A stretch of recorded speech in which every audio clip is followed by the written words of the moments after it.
What's up YouTube? Cody Bidlow with another workout. Today we're going to go over a contrast workout combining both acceleration and speed development training into one. So if you're looking for an efficient way to train or just a way to, really get the most out of your training, then this video is for you. Like we've talked about before, we can use contrast in the weight room between heavier and lighter exercises to get better adaptations in power performance and overall athleticism. So we're going to take that same idea, apply it to the track, and combine some sleds with some speed development work, and I think it'll be a good workout. So sit back, enjoy, and let's go. All right, so as you can see here, we got our free lap cones set up. We got the start down there. We'll start the sled there, sprint a 30, go back, sprint another 30 with the sled. Then we'll come and we'll do a 20-meter fly. So we'll accelerate from down there from a walking or a skip-in start all the way through here for a 20-meter fly. Probably do 2 of those. And then we'll finish by putting the blocks down there and doing 50s, because this is 50 meters, doing 50s from blocks. So my thought process behind this workout is I found that over time, if I really focus on acceleration, I'll get better at acceleration, but then I don't really see much improvement elsewhere in the race.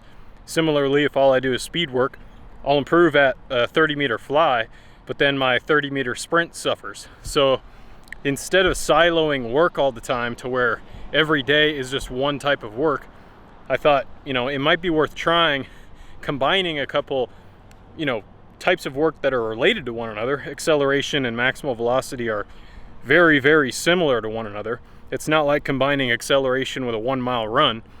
So because they're similar enough, but still separate qualities as far as sort of the rhythmic aspects, the postural aspects, the sort of how it feels a little bit different. So if you combine them into the same workout where you're using the sleds to get a force stimulus to work on acceleration, then you do the flying sprints to work on a speed stimulus and upright sprinting, and then we come back for the 50 meters from blocks to try to tie it all together into something that is more relevant for an actual race. So it seems to me that if we are able to create some context with those final sprints where we're doing it from blocks or from a crouch start and running the full distance, it makes sense to me that we might be able to get a little bit better of an adaptation as it relates to the race itself versus if we were to just silo everything and only work on one thing at a time. So that's the idea behind this workout, and we'll see if it has any effect over time, but I think it's a reasonable way to go, and it's still similar enough to other types of training to where it's not like you're doing something that's way out there. It's just a slight variation on work that we would typically already do, and sometimes that's all you need is just a slight variation, stimulate the body in a slightly different way, and possibly get a good result out of it. One thing I wanted to say was a lot of people ask me about warm-ups, and I think it's important to not overthink the warm-up. We always have to consider, what is the point of whatever it is we're doing, and to warm up, what is the point? It's not just to arbitrarily get to the point isn't just to get to some arbitrary state. The point is to get to a state of readiness that allows you to train at the intensity and speeds that you need for the workout.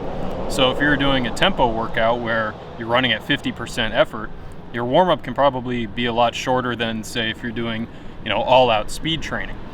Another thing to consider is sometimes warming up is just partly psychological, and if you see people who they have 100 different drills and 50 different stretches and all this stuff, you have to ask yourself, is all that stuff being done because it's physically required, or is it being done because psychologically they're attached to the idea of doing that much of a warm-up and that's what they need to get good or get into a good state of readiness to train.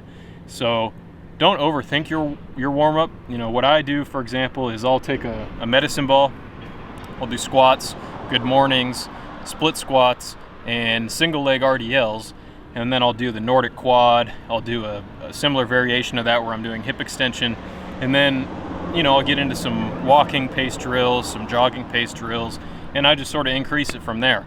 Once I feel like I've gotten my heart rate up and blood's flowing, then I'll do some really easy accelerations and just build up from there. So maybe it's 50%, 60%, 70, 80, and so on until I'm ready to go. You can you could have a warm-up that was strictly just acceleration, starting from a low intensity and moving up.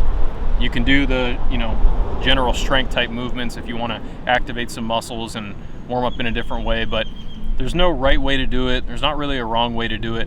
As long as you're getting to a state of readiness where you're able to train, you know, I think the shorter the better, because the more energy you use in your warm-up, the less you're going to have in your workout. That's not to say you should just show up and start sprinting. That might work for some people. Most people are going to have to do something before they sprint to be prepared. But I think you get the point, you know. You don't have to do 80 million exercises every day to get ready for your workout. For the sled load today, I'm using 55 pounds on top of the sled because I've found that this gives me about a 25% velocity decrement. You could go heavier. You know, I've got some more weight over here. Typically, I'll warm up and I'll do all this weight, so 90, 100, 110 pounds plus the sled, and I'll do that at more of a walking pace. And that's to get used to the positions, you know, getting that acute knee angle, torso positioning, all that stuff. And then once I'm ready to actually sprint, I'll drop to the lighter load and then sprint with that.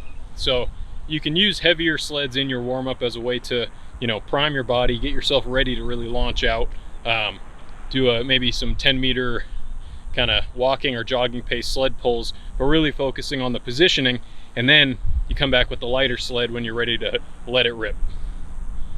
So one thing I like to do in between reps is, because I'm filming myself, I'll film in slow motion from the side. I like to take a look and see, you know, how did that last run look? I'll compare that to the time that I get on the free lap. And because I don't have a coach, I am self-coached.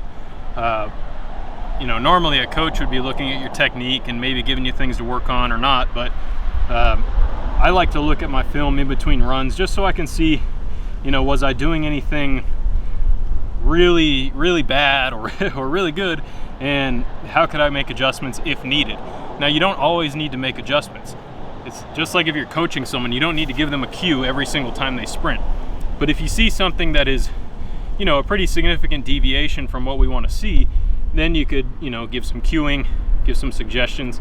Like for me, on this last one, it looks like I was projecting a little bit too vertically. So it was good for being able to cycle the legs and strike well, but I think I was losing a little bit of horizontal velocity because of, you know, how vertically directed the force was. So on this next one, I'm not going to try to be quite as quick, because I think trying to be excessively quick on that one kind of led to a certain rhythm and range of motion that led to me firing a little too vertically. I'm going to try to be just a little bit more smooth and let the speed come to me, and then see how that ends up. Other things to pay attention to is, you know, were you relaxed with your arms during acceleration, or were you really grinding and, you know, acting like you're about to deadlift 500 pounds? You can pay attention to rhythm with sound, how it looks. You can look at posture.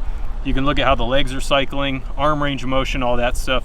It's not like there's any one specific thing you need to focus on every rep, and sometimes you don't need to focus on anything.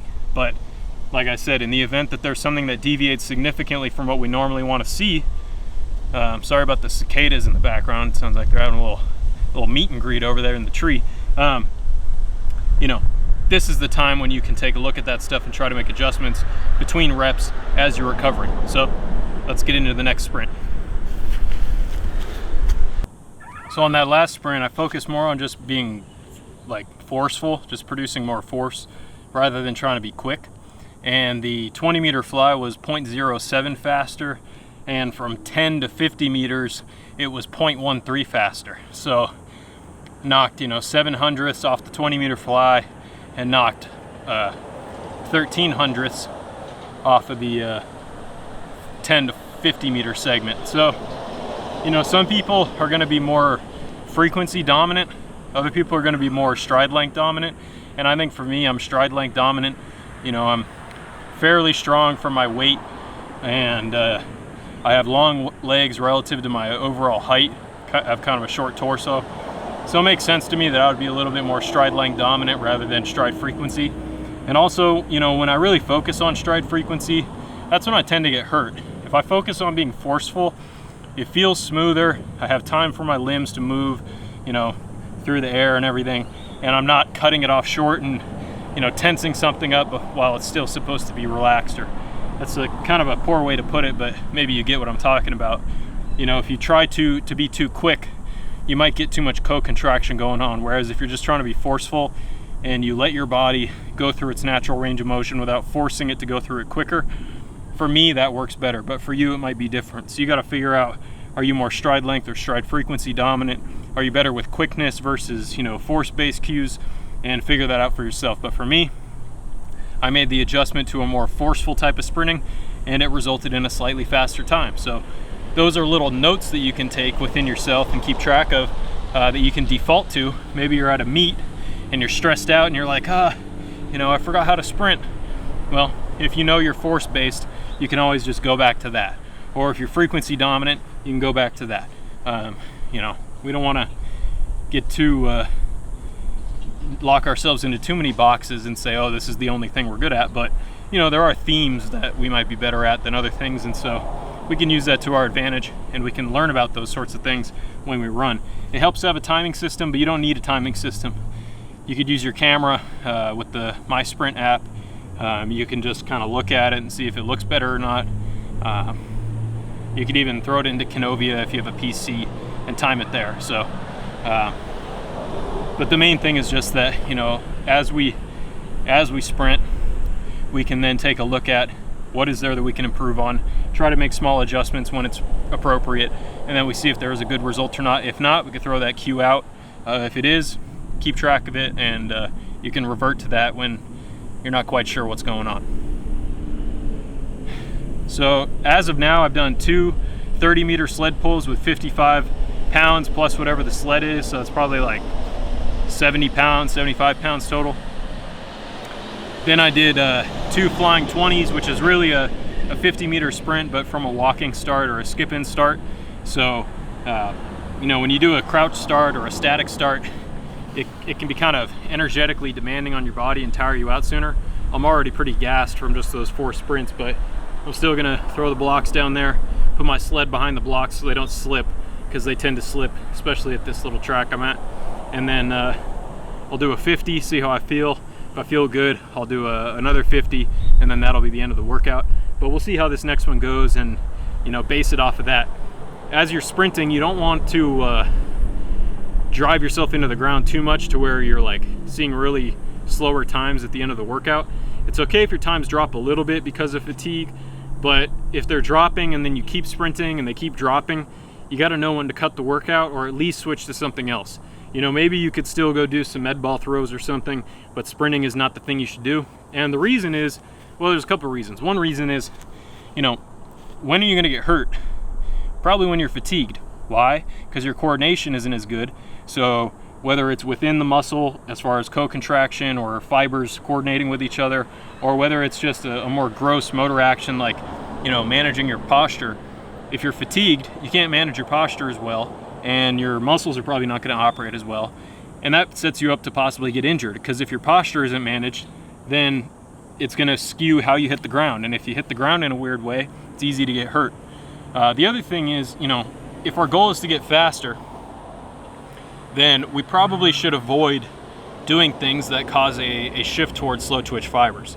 I'm not saying you can never do endurance work, but if the goal of the workout is acceleration and speed, the goal is not to get tired. Obviously you're gonna get tired because this is hard work, but the goal is not to have the running become, you know, a fast jog by the end of it because you've become so fatigued. So just keep that in mind as you're sprinting. Last thing before I go into this next rep, you can probably hear the wind. It's probably making the audio quality of this dumpster juice, but when in doubt, when you have the opportunity, run with the wind. I think, you know, wind is obviously not as good as like a 1080 speed or whatever, but if you have the opportunity to run with a little bit of assistance, do it. For me, it just feels better. I feel like it kind of allows my body to feel faster, and over time there might be a little bit of a training effect from that. So consider running with the wind, especially when you're doing speed work like this. All right, let's get into it.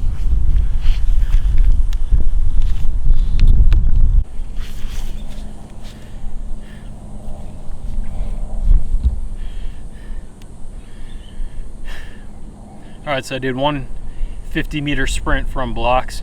It felt all right. I felt like my start was the best part, but of course the timer didn't pick it up. But you know, like I was kind of talking about earlier, how I'm trying to combine different types of work so that I could put together one cohesive sprint where all the qualities are, you know, improved.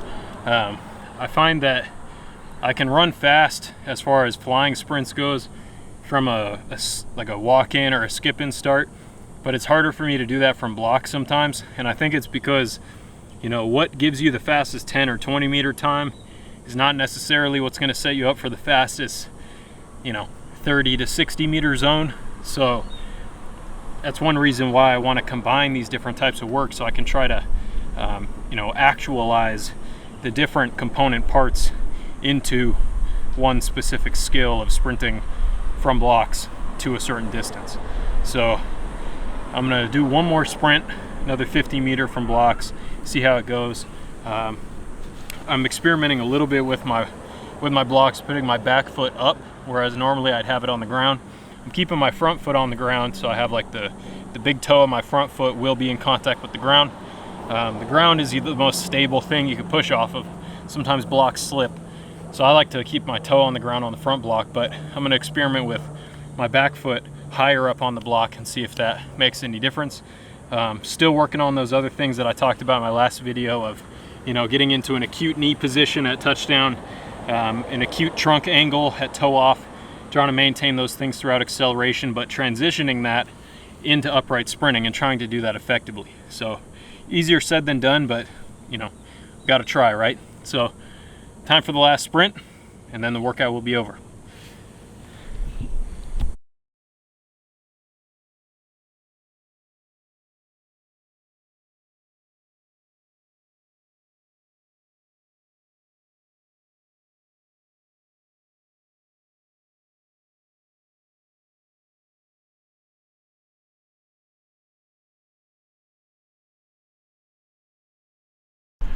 All right guys, so the workout is done. I ended up doing 2 by 30 meters with the sled, 2 by flying 20, which was really just a 50 meter sprint from a standing or a skip-in start, I should say, so a dynamic start. And then I finished with 2 times 50 meters from blocks. Now you can see David back there, training partner. He's not training today, but that's the homie. Overall, the workout felt pretty good. I definitely felt tired by the end, but you know, that's sort of to be expected. The sleds will bias the workout to being a little bit more fatiguing, but that's okay. You know, we're in the off season right now, or pre-season if you want to call it that, and it's okay to accumulate a little bit of fatigue. But I think overall, you know, this is definitely a workout to try, especially if you're in a situation like me where, you know, when you do acceleration training on its own, you improve acceleration but not speed, or vice versa. If you're focusing on speed, you know, you might not see those improvements in acceleration. With this workout, you can target all of them at once. Now, that's not to say you should never do workouts where it's just focused on one thing. What I'm doing right now is I have some workouts that are focused just on acceleration, some that are focused just on speed, and then some workouts like this where the workout is split between these different types of training. And by doing that, you know, I think I'm getting a good, well-rounded base of training under my belt, and by the time indoor season comes around, should be in at least pretty good shape to run okay. Overall, you know, if you're going to use this workout, just consider how much volume you can handle. If you can do, you know, 8 sprints, great, but don't feel like you got to do a whole bunch of sprints. You want to do as many quality sprints as you can, and then shut it off after that. So if you feel like you're going into the next rep and you don't feel like you can put out the same quality as that last one, you might want to think twice about continuing the workout.